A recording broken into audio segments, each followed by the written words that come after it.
Yes, it is really late now, and I'm only getting now a chance to update or post something about this. I just literally finished baby feed, so I have another while before he'd wake up. But I wanted to say a massive, massive thank you to absolutely everyone who has viewed Iliya's video. The reason I actually uploaded and started TikTok was for him, was for people to see him, was for people to know he existed. And I suppose gather this media, we'd say, so to speak, around him. And because I know Iliya exists, he's my son. But to HSE services also, he does not. To support services, he doesn't. And that's what infuriated me. And that's what actually prompted as well this whole petition. Because of the issues my other boys had, everything we have done is private. We have never received any public assessments of need, any type of assessments, any type of therapies, any type of services, supports, nothing. So we've done OT, speech and language, assessments, further assessments of schools. Everything has been done privately. And I got a call last week from the HSE, someone in the Child Disability Network team for our area. She was a support worker, a liaison worker, and she said to me that she was going to send me out a letter, and on that letter would be explaining I'd receive another letter in terms of service, a time frame of services or something like that. I can't remember. I just got so angry on the call. I just said, why are you sending me a paper to tell me you're going to send me a paper? I'm going to just fill up my cupboards. Why not send me out an actual appointment? Our second child has been in the service since 2020. Our two eldest boys. Our second child has never ever received anything from HSE with his name on it. No, nothing. They confirmed that he got lost. They confirmed that they don't know what went wrong with him in the system. They just don't have a clue. And I got off that call that day and I broke down to my husband and I wasn't having it anymore. And I was looking at Iliya, and Iliya was having his other meltdown. And the day before that we were after getting his private diagnosis back, and they said that he had level 2 autism. And I was just looking and I was like, how is this fair? How is this fair? And I was like, I sent out all the emails, I sent everything to the point where they don't respond anymore. How am I going to make this public? How am I going to get heard?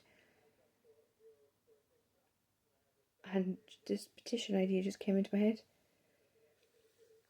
So I just googled petitions, and I filled it out and I put everything there. And I gathered all his pictures, and I made this little video for him, and to show everyone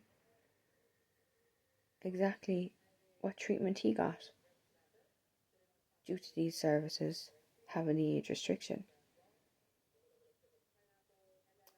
And I got the petition link and I forwarded it to everyone I was previously in contact with, between Hildegard Naughton, Minister Norma Foley, Helen McEntee, TDs. I forwarded it, and that was, I think, Tuesday.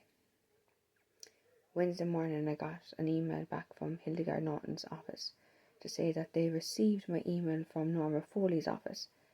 So basically Norma Foley then forwarded my email that she was already after receiving from me to Hildegard. And then I got another email straight back from the secretary to say that requesting Iliya's details, as in address, name, date of birth, PPS. And I sent them on. So now I'm giving them a week They contacted me Wednesday. I gave those details Wednesday. I will follow up on Wednesday with them to see what the update actually is, to see what they're doing, to see what they want the details for. Are they going to change this? Are they granting it?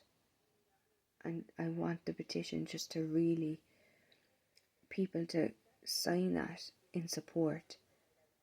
Because if it was your child and you're look at your child and you say, no, you can't. You can't have what your cousin's having. You can't have what your other brother's having. You can't have what your sister's having.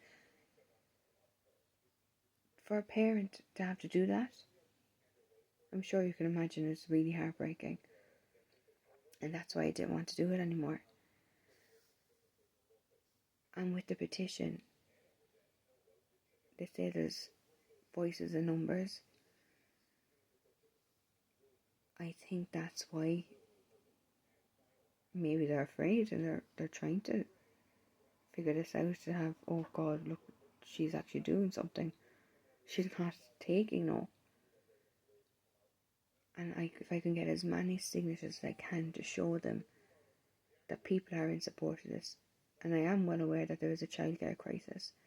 And I'm wholeheartedly in support of all of the changes for their sector. And there is a petition actually there as well in support of that. And I signed it myself. Now I can share if people want to know that and to partake in that.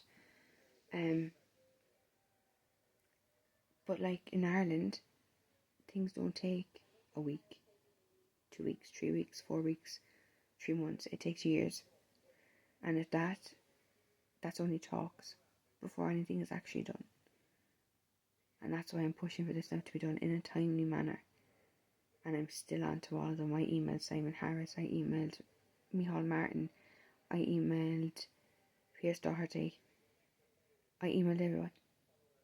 And I said even to Pierce that bring this email and stand in front of Simon Harris and say this to him, because I can't. So do it for me. I emailed Liam Quaid, I emailed all TDs, all ministers I can, even if it wasn't in their remit. Let them get onto the person who's supposed to be in charge, because not even Norma Foley at this stage is doing what she's supposed to. And let them figure it out, because I'm not stopping. I've gotten flyers and I've started to distribute them in my area with the QR code for the petition. So yeah, as I said, I'm not stopping, and I won't stop. And I think they might actually realise that.